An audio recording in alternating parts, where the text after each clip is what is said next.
లలితా సహస్రనామాలలో మృడప్రియ అన్నటువంటి మంత్రరాజ్యము 4 బీజాక్షరములు కలిగినటువంటి మంత్రరాజ్యము. మిక్కిలి సాత్వికమైనటువంటి గుణ సంపదను కలిగినటువంటి వాడు. కోట్ల సముద్రాలు కలిసి ఉప్పొంగుతున్నట్లుగా తన అంతరంగంలో సత్వగుణము చేత ఉప్పొంగేటువంటి దివ్యమైనటువంటి కరుణ కలిగినటువంటి హృదయం కలిగినటువంటి వాడు కనుక మృడు అని పేరు. మృడ సఖన్ అన్నటువంటి ధాతువు నుంచి మృడ అన్నటువంటి శబ్దం ఉద్భవించింది. సంస్కృతంలో ప్రతి పదానికి ధాతువు ఉంటుంది.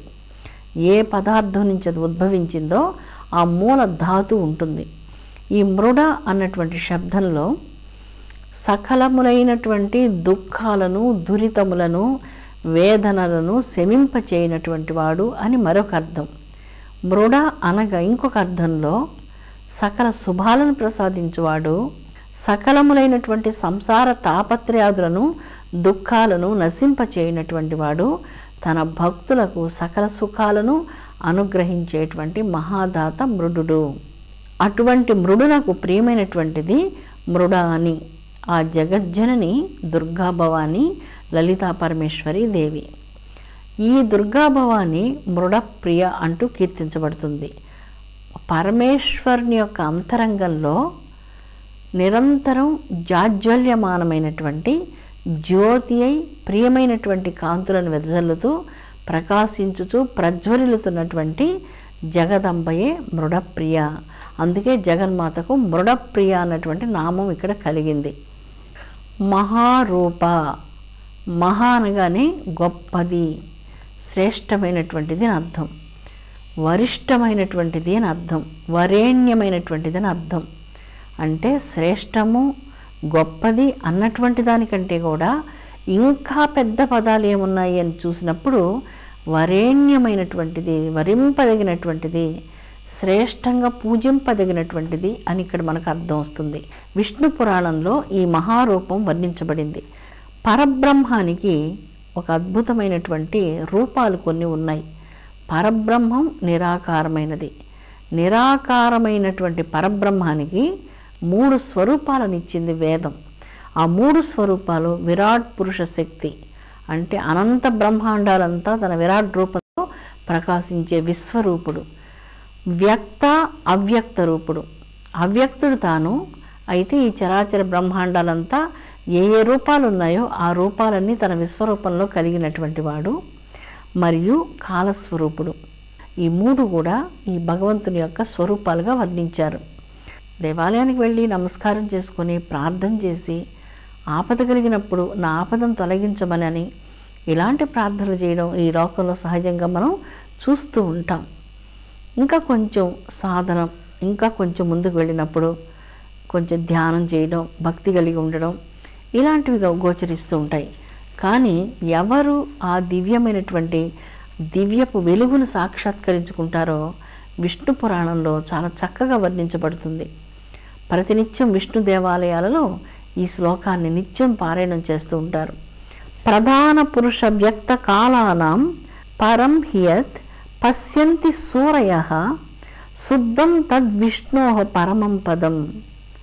విరాట్ స్వరూపుడు, వ్యక్తావ్యక్త స్వరూపాలు, కాలము, ఈ 3 విభాగాలు సృష్టి, స్థితి, లయము, ఉనికికి కారణాలవుతూ ఉన్నాయి. అలాంటి కారణస్వరూపుడైనటువంటి మహా తేజస్వి అయినటువంటి విరాట్ పురుషుడైనటువంటి పరబ్రహ్మాన్ని దర్శించాలంటే సాధారణమైనటువంటి భక్తి దానికి సరిపోదు. సర్వోత్కృష్టమైనటువంటి పరిపక్వమైన జ్ఞానం కావాలి అంటూ ఈ శ్లోకం తెలియజేస్తూ తద్విష్ణోః పరమం పదం, అది మహాస్థానం, పరంధామము. దాన్ని దర్శించాలంటే పశ్యంతి సూరయః, సూర్యుడు ధీరుడు, వీరుడు. ఎవరు ధీరుడు, వీరుడు? కత్తిని తీసుకొని కత్తి తిప్పుతున్నటువంటి వాడు వీరుడు, ధీరుడు అని ఇక్కడ చెప్పడం లేదు. అణచరాని మనోభావాలను ఏ వీరుడు, ఏ సూర్యుడైతే అణిచివేస్తూ ఉన్నాడో, కోపతాపాదులు, కామక్రోధ మదమాశ్చర్య దర్శడ్వర్గాలను నిగ్రహించడం ఎటువంటి వీరుడికి కూడా సాధ్యం కాదు. ఎలాంటి చక్రవర్తికి కూడా సాధ్యం కాదు.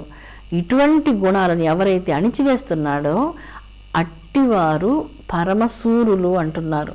పశ్యంతి సూరయః, వాళ్ళు దర్శిస్తూ ఉంటారు చూడండి. ఆ పరమం పదం మహావిష్ణుధామం, అనంతమైనటువంటి వెలుగు, కోట్ల సూర్య ప్రకాశమానంతో నిండినటువంటి ఆ పరంధామం, చైతన్య స్థానం, సర్వబ్రహ్మాండాలకు ఆధారభూతమైనటువంటి ఒకే ఒక వెలుగు, జగద్బ్రహ్మాండ కోట్లన్నిటికీ వెలుగును ప్రసాదిస్తున్నటువంటి వెలుగును జ్ఞానులు, వీరులు, ధీరులు సదా సర్వకాల సర్వావస్థలందు దర్శిస్తూ ఉంటారు అంటూ ఈ చక్కని శ్లోకంలో తెలియజేసింది. అందుకే మహారూప అన్నప్పుడు ఆ మహారూపం, విరాట్ రూపం ఎలా ఉంటుందంటే వ్యక్త అవ్యక్త రూపంగా, విరాట్ రూపంగా, కాలం ఈ మూడు కలిసినటువంటిదే మహారూపము అంటున్నారు. మహాపూజ్య, గొప్పగా పూజింపదగినటువంటిది. దేవి పూజ అంటేనే మీ అందరికీ తెలుసు, చాలా వస్తువులతో పూజ చేస్తూ ఉంటారు. షోడశోపచార పూజలతో, చతుషష్ఠోపచారాలతో, శ్రద్ధతో, భక్తితో చాలామంది కలిసి పూజ చేస్తూ ఉంటారు. ప్రాచీన కాలంలో రాజులు రాజ్యాల మీదకు దండెత్తి వెళ్ళి 6 నెలలకి, కొన్ని నెలలకి తిరిగి వచ్చేవారు. సంవత్సరాల తరబడి యుద్ధాల్లో పాల్గొంటూ దూర ప్రదేశాలకు వెళ్ళి తర్వాత ఎప్పుడో వస్తూ ఉండేవారు. మహారాణులు తమ దగ్గర చాలామంది పరివారం ఉంటారు కనుక ఆ పరివారంలో ఒకరు గంధం తీయడం, పుష్పాలు కట్టడం, పూలను సేకరించడం, వాటిని జాగ్రత్త పరచడం, దైవానికి సంబంధించినటువంటి వస్తువులన్నిటిని పరిశుభ్రం చేయడం, ఆ పాత్ర సామాన్లన్నీ శుభ్రంగా తోమడము, గంధం తీయడము, పరిసరాలంతా పరిశుభ్రంగా ఉంచడము, దేవికి సమర్పించేటువంటి నైవేద్యాలు చేయడం, తాంబూలాలు తయారు చేయడం, దేవి దుస్తులను అలంకారం చేయడం, ఈ పనులన్నీ చేసేందుకు చాలా పరివారం కావాలి. మహారాణులకు చాలామంది దాసదాసీలు ఉండేవారు కనుక ఆ మహారాణులందరూ ప్రశాంతంగా దేవిని పూజ చేస్తూ ఉండేవారు. వారికి రాజగురువులు, కులగురువులు ఇలాంటి గురువులందరూ ఉంటారు. ఆ గురువుల సహాయం తీసుకొని నారదాది మహర్షులందరూ వచ్చి వారికి దీవెనలు అందించి ఈ గురువుల సహాయంతో మహారాణులు ప్రశాంతమైనటువంటి అంతరంగంతో దేవిని పూజిస్తూ జీవితాలు ధన్యం చేసుకున్నారు. మహారాజు గారు ఎప్పుడో వస్తారు, ఎప్పుడు యుద్ధాల్లో ఉంటారు, రాజకార్యాల్లో ఉంటారు. మహారాణి మరి ఊరిక ఏం చేస్తుంటుంది? తన మనస్సును పరిపరి విధాల ప్రాపంచిక విషయాల మీదకి వెళ్ళనివ్వకుండా పవిత్రమైనటువంటి దైవ పాదాల మీద ఉంచి ధన్యురాలవుతుంది. చాలా చక్కగా ఉంది కదా. ఈరోజు సమాజంలో మహారాణులు లేకపోయినప్పటికీ, పరివారాలు లేకపోయినప్పటికీ, కుటుంబ సమస్యలు, వ్యక్తిగత సమస్యలు, జీవన సమస్యలు, సంఘపరంగా వచ్చేటువంటి సమస్యలు, నిందలు, అవమానాలు, కష్టాలు, బిడ్డలు అకాలం కావడం, ఇటువంటివన్నీ ఎన్నో జరుగుతూ ఉంటాయి. నిరంతరం ఈ చింతలో కాలిపోవడం కంటే దేవి పాదపద్మాలను భక్తితో ధ్యానిస్తూ పరమపదాన్ని ఏ విధంగా సూర్యులందరూ నిరంతరం ఆ పరంధామాన్ని చూస్తూ ఉంటారో అలాగా శక్తి ఉన్నంత వరకు అమ్మ పూజను ఎంత శక్తి ఉందో అంతవరకే చేసుకొని లలితా సహస్రనామాలను నిత్యం మీరు పారాయణం చేసి మీ అంతరంగాన్ని అమ్మ పాదాల మీద మీరు అంకితం చేయండి. మీకు చాలా శాంతి కలుగుతుంది. ఈ మహాపూజ్య అన్నటువంటి మంత్రంలో గొప్పదైనటువంటి శివాదుల చేత పూజింపబడిన శ్రీచరణాంబుజాలు కలిగినది అని ఒక మంత్రార్థం వస్తున్నది. ఇందులో చాలా గొప్పది, వరేణ్యమైనటువంటిది, అంటే శ్రేష్టమైనటువంటిది, శ్రేష్టాతి శ్రేష్టమైనటువంటిది, అనుసరించదగినటువంటిది, పూజింపదగినటువంటిది అని అర్థాలు వస్తున్నాయి. మహాపూజ్య అన్నప్పుడు భవేత్ పూజాత్ పూజ తవ చరణయోర్యా విరచిత. ఏ పూజ అయితే నీ పాదాలకు బ్రహ్మ విష్ణు మహేశ్వరులు చేస్తూ ఉన్నారో ఆ పూజ శ్రేష్టమైనటువంటి పూజ అంటూ శంకరాచార్యులు అమ్మ యొక్క పాదపద్మాలకు చేసే పూజను విశిష్టాతి విశిష్టమైనటువంటి పూజగా వర్ణించారు. అందువలన పవిత్రాత్మ స్వరూపులారా చిన్న పూజ కూడా చేసుకోండి, మానసిక పూజనైనా చేసుకోండి.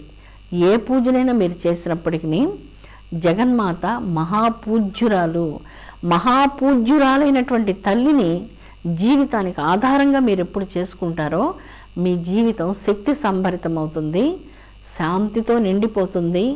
అన్ని రకాలైనటువంటి మీ కలతలన్నీ అణగారిపోతాయి. మీరు ఆత్మవిశ్వాసంతో జీవిస్తారు.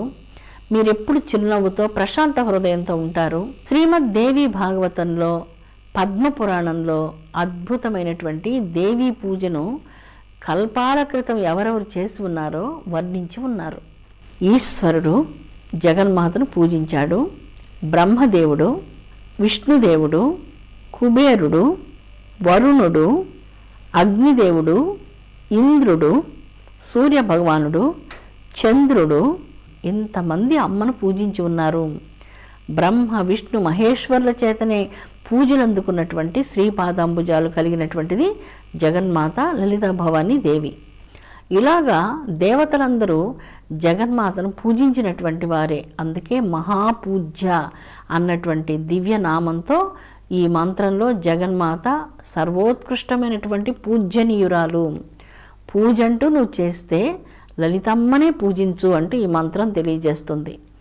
ఈ పూజ ఏం చేస్తుంది అనగా ముక్తి ప్రదాయిని, ముక్తిని ప్రసాదించేటువంటి తల్లిని పూజిస్తే సమస్త కర్మ బంధనాల నుంచి విమోచనం లభిస్తుంది. పాపరాశి దూరీకృతమవుతుంది. అహంకారం నశించిపోతుంది. జీవనంలో శాంతి లభిస్తుంది. మనిషిలో ఉన్నటువంటి అలజడులు, క్రోధాలు, ఆడు శత్రువులు నశించిపోతాయి. ఎంతకాలం మానవ శరీరంలో కోపం అనేటువంటి ముళ్ళు పెట్టుకొని అలాగే తిరుగుతూ ఉంటాము? ఎంతకాలం ఈర్ష, ద్వేషం, లోభం, ఈ అజ్ఞానం వీటిని మోస్తూ ఈ శరీరంలో ఉంచుకొని ఎంతకాలం ఇలాంటి వ్యామోహాలతో తిరుగుతూ ఉంటాము అన్నటువంటి ఆలోచన ఒకసారి కాకపోయినా ఒకసారి భక్తుల హృదయంలో కలుగుతుంది. అందువలన ఆ విచారణ వలన, ఆ విచక్షణ వలన భక్తుడు ఈ గుణాలను నశింపచేయమని తల్లిని ప్రార్థించి తల్లిని సేవించినంతనే 6 శత్రువులు క్రమంగా దూరమైపోతారు. హృదయం పవిత్రమవుతుంది. శుద్ధాంతరంగం జగన్మాతకు నిత్య నిలయమవుతుంది. ఓం శాంతి శాంతి శాంతి.